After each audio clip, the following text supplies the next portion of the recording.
ఐపీఎల్లో ఈరోజు గుజరాత్ ముంబై మధ్య మ్యాచ్ జరిగింది. ఈ మ్యాచ్ చూసిన తర్వాత నాకు క్లియర్ కట్గా ఒకటే అనిపించింది. అసలు ఇది నాకు తెలిసిన ముంబై టీం కాదు. 5 సార్లు ఐపీఎల్ ట్రోఫీ కొట్టిన ముంబై టీం ఇది కాదు అసలు. అసలు ఆ టీం ప్లేయర్స్లో ఒక యూనిటీ కూడా కనిపించట్లేదు. అసలు పాండ్యా ఇక బ్యాటింగ్కి వస్తే పాండ్యా బ్యాటింగ్ చూస్తుంటే అసలు ఈ పాండ్యా మనం చూస్తున్న పాండ్యా T20 వరల్డ్ కప్లో ఆడిన పాండ్యా, ఛాంపియన్స్ ట్రోఫీలో ఆడిన పాండ్యా, ఈ పాండ్యా ఒక్కళ్ళేనా అనిపిస్తుంది. లిటరల్గా ఎలా చెప్పాలంటే అసలు ఇండియన్ ప్లేయర్స్ ముఖ్యంగా ఐపీఎల్ అద్భుతంగా ఆడి మెయిన్ టీంలోకి తీసుకుంటే సరిగ్గా ఆడరు. బట్ పాండ్యా రివర్స్లో ఉన్నాడు.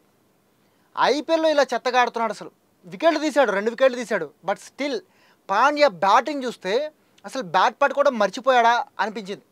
ఇంకొకటి Suryakumar Yadav and Pandya and Mumbai team మొత్తం కూడా ఏదో ఒక ఇంటర్నల్ ఫైట్ నడుస్తుంది ముంబై టీంలో అనిపిస్తుంది. ఎందుకంటే ప్లేయర్స్ అందరిలో కూడా ఒక యూనిటీ అనేది ఎక్కడ కనిపించట్లేదు. అంటే ఫీల్డింగ్ చేస్తున్నప్పుడు కానీ తర్వాత డగౌట్లో కూర్చున్నప్పుడు కానీ ఒక్కళ్ళ ముఖంలో కూడా ఆ యూనిటీ కానీ ఆ ఇన్స్పిరేషన్ కానీ ఏం కనిపించట్లేదు.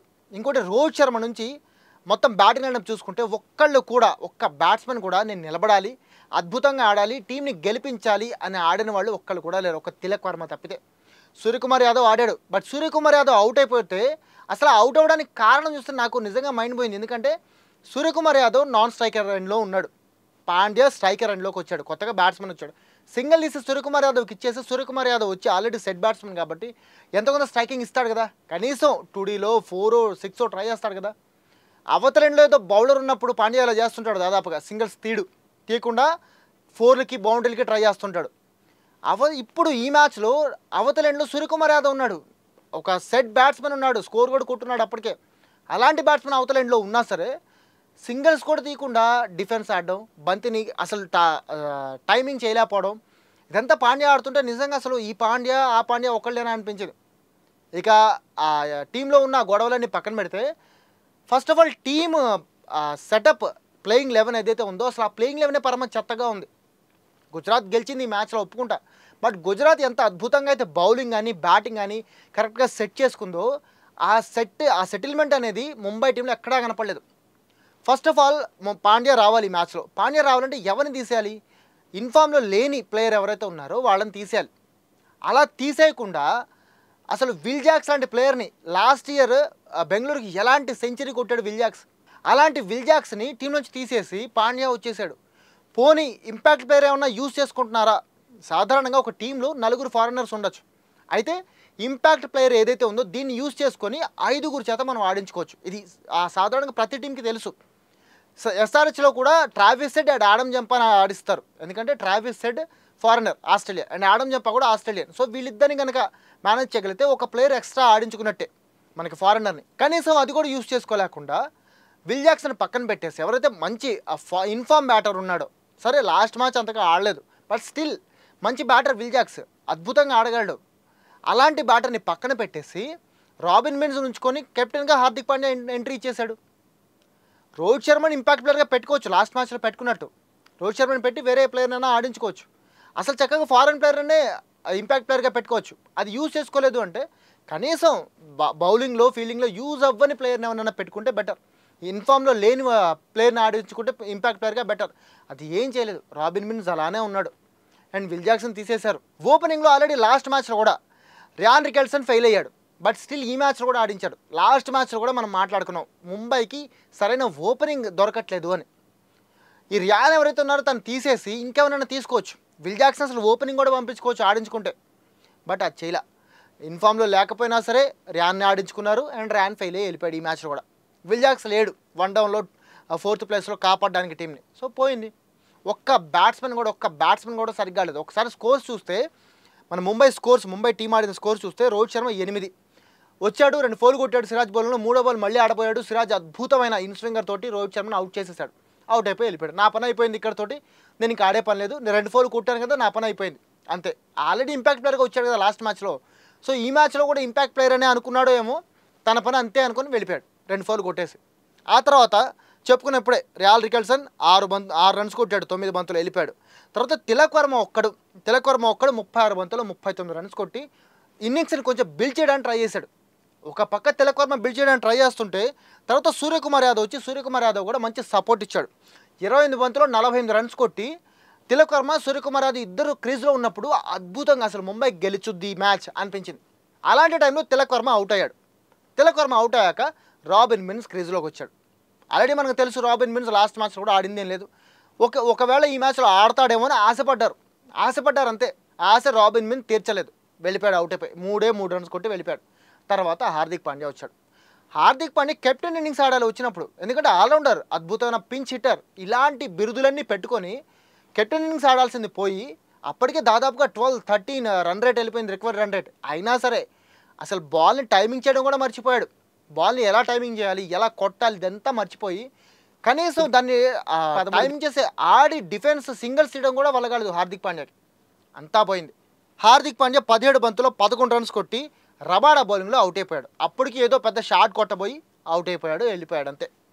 ఇక హార్దిక్ పాండ్యా ఎప్పుడైతే వెళ్ళిపోయాడో ముంబై ఓటమి అనేది పక్కగా ఇక ఓడిపోతారని ఫిక్స్ అయిపోయింది. అయితే మనోడు అవుట్ అయ్యే ముందు ఒక పెద్ద ఘనకారం చేశాడు. అదేంటంటే సూర్యకుమార్ యాదవ్ని అవుట్ చేసేసాడు. అదేంటి, సూర్యకుమార్ యాదవ్ తనంతట తను అవుట్ అయ్యాడు కదా, హార్దిక్ పాండ్యా ఎలా అవుట్ చేశాడని మీరు అడగచ్చు. మీరు అడిగితే దానికి ఆన్సర్ ఏంటంటే సూర్యకుమార్ యాదవ్ నాన్ స్ట్రైక్ రేంజ్లో ఉన్నాడు. మనోడు యువతల సింగిల్స్ది ఇట్లా డిఫెన్స్ ఆడుకున్నాడు, రికవరీ రన్ రేట్ పెరిగిపోతుంది. ఇలాంటి టైంలో సూర్యకుమార్ యాదవ్ ఏం చేస్తాడు, ఓవర్ 5వ బంతి సింగిల్ తీసి ఇచ్చాడు. సింగిల్ తీసి ఇస్తే సూర్యకుమార్ యాదవ్ ఏం చేయాలి, కనీసం ఓవర్లో ఒక 4-6 ఉండాలి కదా. మనోడు లాస్ట్ బాల్ని 6కి ట్రై చేశాడు, అది పోలా. ఇక్కడే కవర్స్లో గాల్లో లేచింది, అక్కడ ఉన్న గిల్ క్యాచ్ పట్టేశాడు, సూర్యకుమార్ యాదవ్ పని ఖతం. సో ఇలా సూర్యకుమార్ యాదవ్ మీద ప్రెషర్ పెంచి సూర్యకుమార్ యాదవ్ అవుట్ అయిపోవడానికి ఒక రకంగా పరోక్షంగా కారణం అయ్యాడు హార్దిక్ పాండ్యా. సూర్యకుమార్ యాదవ్ అవుట్ అయిన తర్వాత కూడా అతడి ఫేస్లో ఎలాంటి రిమోర్స్ అంటే ఆ పశ్చాత్తాపం అనేది కనిపించాల, ఎందుకంటే అసలు ఆ టీంలోనే యూనిటీ లేదని అన్నట్టు కనిపిస్తుంది కదా. సో ఇదంతా చూస్తుంటే అసలు ముంబై టీం ఇది కాదు నాకు తెలిసింది. నాకు తెలిసిన ముంబై టీం వేరు. ఆ రోహిత్ శర్మ ఆ రోర్, ఆ వికెట్ తీసినప్పుడు కానీ, ఆ ప్లేయర్లను కానీ, ఆ యూనిటీగా ఆడడం కానీ, 5 ట్రోఫీలు ఊరికనే గెలవరు ఎవరు కూడా. 5 ట్రోఫీలు గెలిచిన ముంబై, ఇప్పుడున్న ముంబై చాలా వేరు. ఇప్పుడున్న ముంబైని చూస్తుంటే ఒకప్పుడు ఏదో పంజాబ్ లాస్ట్లో ఉన్న టీంలు ఉంటాయి అలా అనిపించింది. అండ్ లాస్ట్ ఇయర్ ఆల్రెడీ లాస్ట్లోనే ఉంది, పాయింట్స్ టేబుల్ లాస్ట్లో ఉంది ముంబై. ఇప్పుడు ఈ సిచ్యువేషన్ చూస్తుంటే టీంలో ఆ యూనిటీ లేకపోవడం, అండ్ నాకు తెలిసి డ్రెస్సింగ్ రూమ్లో కూడా ఖచ్చితంగా వీళ్ళు ఇలానే ఉంటారు, ఏమాత్రం ప్లేయర్స్ మధ్యలో డిస్కషన్స్ ఉండవు. అండ్ ఇలానే వేరువేరుగా ఉండడం వల్ల ఒక యూనిటీ లేక టీమ్గా ఆడలేక ఖచ్చితంగా ముంబై నాకు తెలిసి ఈ ఇయర్ సీజన్లో కూడా పాయింట్స్ టేబుల్ అట్టడుగునే ఉండిపోబోతుంది. ఎందుకంటే ఇలాంటి ఆటతో పాయింట్స్ టేబుల్లో కనీసం ఒక్క స్టేజ్ కూడా పైకి వచ్చే ఛాన్స్ లేదని నాకైతే అనిపిస్తుంది. మరి ఏం జరుగుతుందో చూడాలి. ఇప్పటికైనా ముంబై తన మెంటాలిటీ మార్చుకొని ఆట మీద ఫోకస్ చేసి, టీంలో ఉన్న గొడవలన్నీ పక్కన పెట్టి ఆట మీద ఫోకస్ చేసి ఆడితేనే కనీసం ఇప్పటి నుంచి అయినా సరే పికప్ అయ్యే ఛాన్స్ ఉంటుంది. ఇక ఈ మ్యాచ్లో జీటీ గుజరాత్ టైటాన్స్ ఏదైతే ఉందో ఆ టీంని అద్భుతంగా మెచ్చుకోవాలి. కెప్టెన్సీ కానీ, బౌలింగ్ చేంజెస్ కానీ, అండ్ ఓపెనింగ్లో Sai Sudharsan innings hats off అంతే సాయి సుదర్శన్కి. ఎందుకంటే లాస్ట్ ఆల్రెడీ పంజాబ్తో జరిగిన మ్యాచ్లో జీటీ ఓడిపోయినా సరే సాయి సుదర్శన్ మాత్రం 41 బంతుల్లో 6 సిక్స్లు 5 ఫోర్లతో 74 రన్స్ కొట్టాడు. బట్లర్ హాఫ్ సెంచరీ చేసిన బట్లర్ కంటే మనోడు ఇరగదీసాడాడు ఆ మ్యాచ్లో. సాయి సుదర్శన్ అవుట్ అయిన తర్వాత స్కోర్ బోర్డ్ కూడా తగ్గిపోయింది ఆ మ్యాచ్లో. అండ్ ఈ మ్యాచ్లో కూడా సాయి సుదర్శన్ మళ్ళీ ఇరగదీశాడు. ఈసారి కూడా ఈ మ్యాచ్లో కూడా హాఫ్ సెంచరీతో 41 బంతుల్లోనే 63 రన్స్ కొట్టి జీటీకి సూపర్ ఓపెనింగ్ ఇచ్చాడు. అవతల పక్కన గిల్ అండ్ బట్లర్ 30-30స్లో రన్స్ కొడితే మనోడు మాత్రం మళ్ళీ హాఫ్ సెంచరీతో ఆదరగొట్టాడు. ఇది ఒక్కటే కాదు, ఇది లాస్ట్ మ్యాచే కాదు, సాయి సుదర్శన్ ఆడిన లాస్ట్ 6 ఇన్నింగ్స్లో 5 హాఫ్ సెంచరీస్ ఉన్నాయి. అది మనోడి స్టామినా. సో మనోడు ఈ రేంజ్ పెర్ఫార్మెన్స్ చూస్తే ఖచ్చితంగా అతి త్వరలో మనోడికి టీమిండియాలో ఛాన్స్ దొరికే ఛాన్సులు కూడా కనపడుతున్నాయి. మరి చూడాలి ఎంత తొందరగా మన సాయి సుదర్శన్ టీమిండియాలోకి వస్తాడో. ఇక జీటీ బౌలింగ్ గురించి మాట్లాడుకుంటే మనం ముఖ్యంగా ఇక్కడ ప్రసిద్ధ్ కృష్ణ గురించి మాట్లాడుకోవాలి. సిరాజ్ బాగా బౌలింగ్ చేసినా, బాగా టైట్ చేసినా సరే, రోహిత్ శర్మ లాంటి బ్యాటర్ని అవుట్ చేసినా సరే మనం మాట్లాడుకోవాల్సింది మాత్రం ప్రసిద్ధ్ కృష్ణ గురించే. ఎందుకంటే ప్రసిద్ధ్ కృష్ణ 4 ఓవర్లో 18 రన్స్ మాత్రమే ఇచ్చి 4 ఎకానమీతో 2 వికెట్లు తీశాడు. అది కూడా ఏదో టైలెండర్ల వికెట్లు కాదు. Set batsmens Tilak Varma and Suryakumar Yadav వీళ్ళిద్దరినీ ప్రసిద్ధ్ కృష్ణనే అవుట్ చేశాడు. సో అంటే ముంబై ఓడిపోవడానికి, ముంబైని శాసించింది, ముంబై ఓటమిని శాసించింది ప్రసిద్ధ్ కృష్ణ అన్నమాట. ప్రసిద్ధ్ కృష్ణ ఈ రేంజ్ బౌలింగ్ అసలు ఎప్పుడు ఇంతవరకు వెళ్ళేది. ఇవి బెస్ట్ ఫిగర్స్ అన్నమాట ప్రసిద్ధ్ కృష్ణకి. కోల్కతాలో ఇంతకుముందు వేసినా సరే ఇప్పుడు ఈ సీజన్లో ఇవే ప్రసిద్ధ్ కృష్ణకి బెస్ట్ ఫిగర్స్. సో ఇలాంటి బౌలింగ్ కనుక ప్రసిద్ధ్ కృష్ణ ఇక ముందు కూడా కంటిన్యూ చేస్తే జీటీకి ఒక ప్రామినెంట్ పేసర్ దొరికినట్టే. ఇక సిరాజ్ బౌలింగ్ అద్భుతం, లైన్ అండ్ లెంత్ కరెక్ట్గా మెయింటైన్ చేసుకున్నాడు ఈ మ్యాచ్లో. లాస్ట్ మ్యాచ్లో ఎలాగైతే రన్స్ ఇచ్చుకున్నాడో అది లేకుండా కరెక్ట్గా వికెట్ టు వికెట్ బౌలింగ్ చేసుకుంటూ లైన్ లెంత్ మెయింటైన్ చేసుకున్నాడు. అండ్ మిగతా బౌలర్ స్పిన్నర్స్ కూడా బాగానే వేశారు. అండ్ రబాడా కూడా ఒక వికెట్ తీశాడు, బట్ కొంచెం ఎక్స్పెన్సివ్ అయ్యాడు, బట్ వికెట్ తీశాడు. సో ఇలా బ్యాటింగ్ అండ్ బౌలింగ్లో జీటీ యూనిటీగా ఆడి ఏదైతే ముంబైలో లేదో అదే యూనిటీ తోటి జీటీ ఆడి ఈ మ్యాచ్లో గెలిచింది. అండ్ అహ్మదాబాద్లోని నరేంద్ర మోదీ స్టేడియం తన సొంత గ్రౌండ్లో బోని కొట్టింది. సో ఈ రెండు టీమ్స్లో ముంబై వెనకబడుతుంటే జీటీ ముందుకు వస్తుంది. మరి చూడాలి ఇక ఫ్యూచర్లో ఈ రెండు టీమ్స్ ఎలా ఆడబోతున్నాయి అండ్ ఎలాంటి స్ట్రాటజీలతోటి గెలవబోతున్నాయి లేదా ఓడిపోబోతున్నాయి అనేది. ఇక రేపటి మ్యాచ్లు ఏవైతే ఉన్నాయో Sunrisers Hyderabad and Delhi Capitals ఈ రెండింటి మధ్యలో విశాఖపట్నంలో ఒక మ్యాచ్ జరగబోతోంది. దానికి సంబంధించి కూడా ప్రివ్యూ అనేది నేను ఆల్రెడీ వీడియో పోస్ట్ చేసి పెట్టాను. అండ్ దాని తర్వాత ఆర్ఆర్ వర్సెస్ చెన్నై ఉంది. ఆర్ఆర్కి ఇప్పటివరకు ఒక్క విన్ కూడా లేదు. అండ్ చెన్నై ఆల్రెడీ ఒకటి గెలిచిన మొన్న ఆర్సీబీ చేతిలో చిత్తుగా ఓడిపోయింది. సో చెన్నై కూడా ఖచ్చితంగా ఇప్పుడు విన్ కావాలి. మరి చూడాలి ఈ రెండు మ్యాచ్లో ఎవరు గెలుస్తారు, ఎవరు డామినెన్స్ చూపిస్తారనేది.